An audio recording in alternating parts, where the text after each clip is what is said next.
you. The next speaker is the Honorable Ntshingila.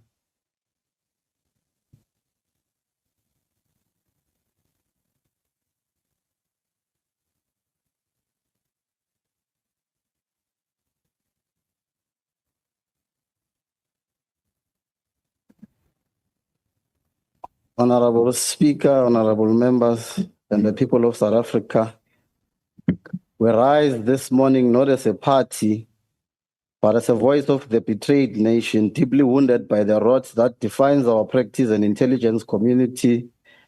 Lieutenant General Mkhwanazi revealed the unthinkable, that the minister placed on special leave has interfered directly with critical crime intelligence operations, that the investigations into politically motivated killings were deliberately dismantled, investigators sidelined, and dockets locked away to protect those with blood on their hands.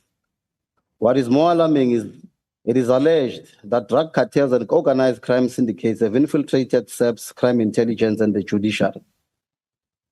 Most recently, the president misled the nation on a serious security high risk for the country. Once Parliament, SAP's NPA, and the judiciary are compromised and in cahoots with criminals, we don't have a credible government. Now, these allegations are a red flag of a deep state.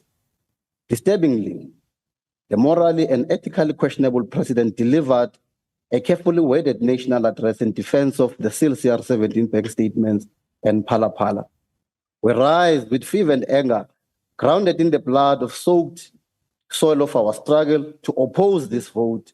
It remains a crater of corruption, secrecy, and betrayal. Let it be said clearly that this is not a vote for safety. It is a vote for surveillance, a vote for suppression, a vote to shield the corrupt from the consequences of their treason. This vote has become a tool of domestic control, not of national security. State security should refer to safeguarding of the country's sovereignty, constitutional order, territorial integrity, and the safety of its citizens against internal and external threats.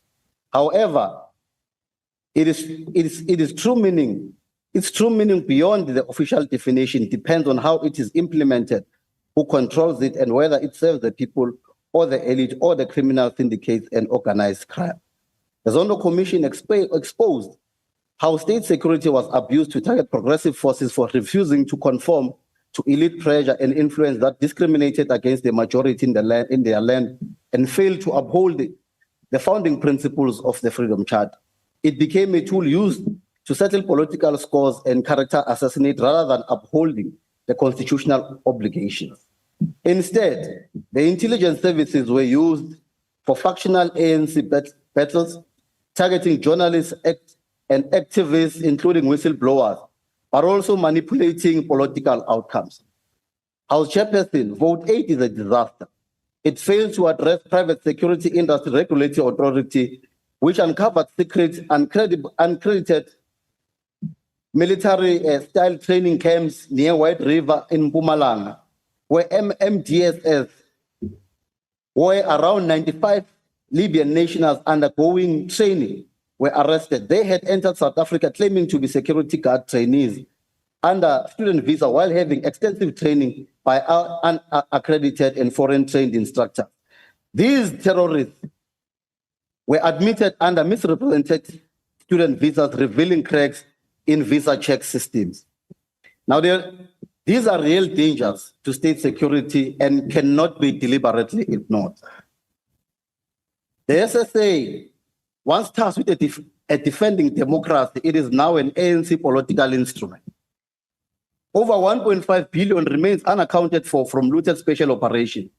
These are no prosecutions, there are no prosecutions, no reforms, and hence no consequence management.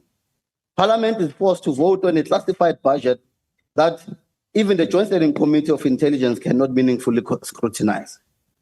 11 billion in 2025-26 for early retirement, yet there are no structural overhaul and or plans for workforce rejuvenation. This is not reform, but is a formula to recycle rot.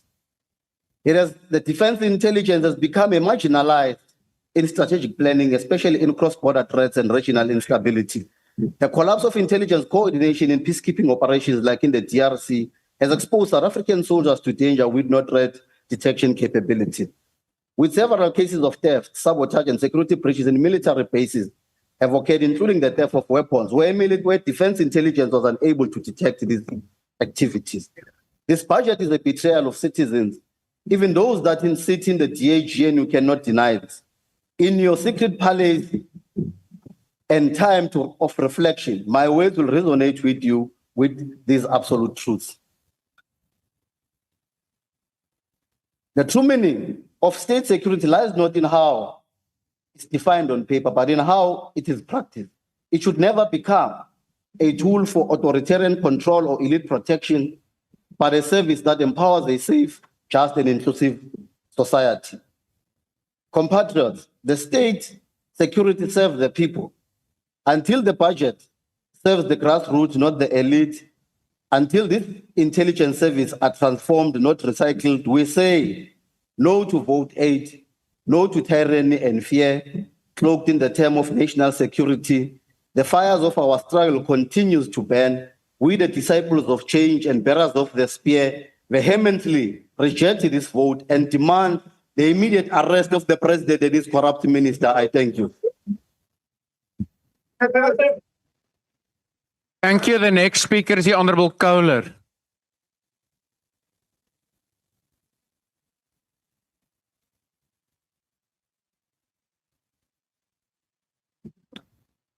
Thank you, Chair.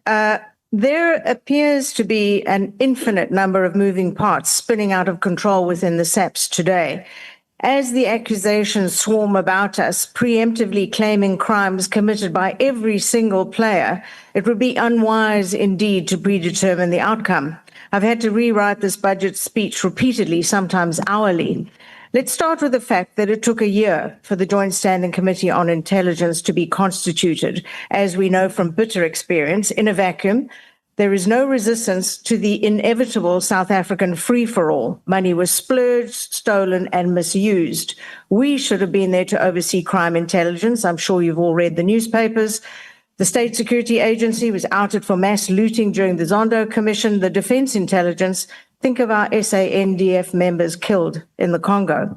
2 months before the creation of the committee, I wrote to the Inspector General of Intelligence and asked about the purchases by crime intelligence of at least 2 questionable, very expensive properties in the suburbs of Pretoria and Durban.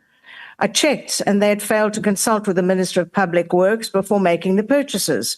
I found myself asking what it could possibly be that they intended to do with a 22.7 million rand, 24-bedroom, 5-star hotel in Pretoria. While I may not speak of the final report of the IG as it was presented to the JSCI, the extent of the purchases has now been revealed in great detail in the media. The picture is far, far darker than I first imagined. And as we've already seen, and as with every such episode I've watched over the years, we are hearing claims and counterclaims while the Twitterati shoot to kill reputations through kangaroo courts without a shred of evidence. 3 weeks ago, there were 7 crime intelligence arrests. In fact, the whole top structure, not in relation to the building purchases yet, but in relation to the hiring of a lady from BMW. One of those arrested had actually been arrested a week prior in connection with a saga that somehow involved a hooker, a gun, a laptop, and a cell phone. Then on Sunday, the president announced not the suspension of Lieutenant General Makonazi, who had the world thinking we had a coup on our hands, or the firing of the minister, facing claims that he had colluded with a criminal syndicate and interfered in various high-level investigations, but the formation of yet another judicial commission. The minister is, however, to sit at home on full pay, watching his 2027 presidential ambitions circle the drain. A quick reminder of the billion rand arrest-free Zondo Commission. We know that after the Zuma incarceration for contempt of court came the riots, lootings, and murders.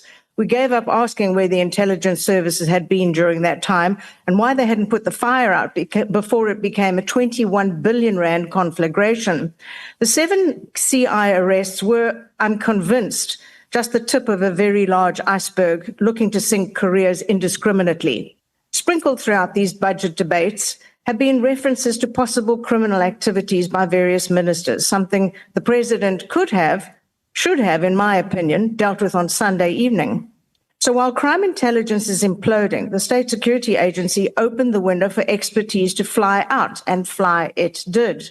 Back in November last year, many insiders came to me and to others with claims that the minister told a gathering of senior SSA officials that anyone over 50 must take early retirement, take a package, or be fired, basically.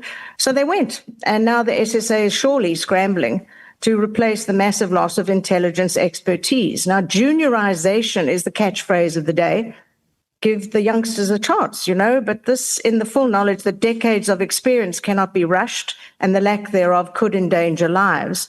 There was, of course, no JSCI to dig out the truth of the situation. Ultimately, a pivotal issue such as this should have been required to have at least the backing of the JSCI and operational committee. Allegations are also swirling around the same minister Ntshingila with reference to a time as municipal manager of the Bar Phalaborwa local municipality in Limpopo. This started as a small investigation, but morphed into a massive 80 million rand corruption probe and now sits with the NPA. Now, is this, in the end, all about the wrecking of various presidential ambitions? If so, who's behind it? Another presidential hopeful? Of course, there are loud denials flying around about the so-called Operation Sibonkolo, which was alleged to have been formed by the SSA officials aimed at undermining various political ambitions, with our minister, so the claims go, allegedly behind it. Deny, deny, deny. This isn't my first rodeo, and it wouldn't be the first or even the second time the SSA was used for a particular political agenda. The high-level review panel report determined that the SSA was open to abuse to achieve the political ends of individuals within the ANC. We all know that minister after minister after minister has been seen to weaponize the SSA for their own gains while feeding in scores of unqualified family members. Fair's fair. There is absolutely no evidence whatsoever that this current minister has ever followed that particular tradition. But the very integrity of our entire criminal justice system is on trial as we speak. So here we are. After all that bluster, a minister at home, another ministerial salary being paid, many fingers are crossed that this will all blow over and that we will have lost interest when in a year or more we may or may not discover the truth. Thank you.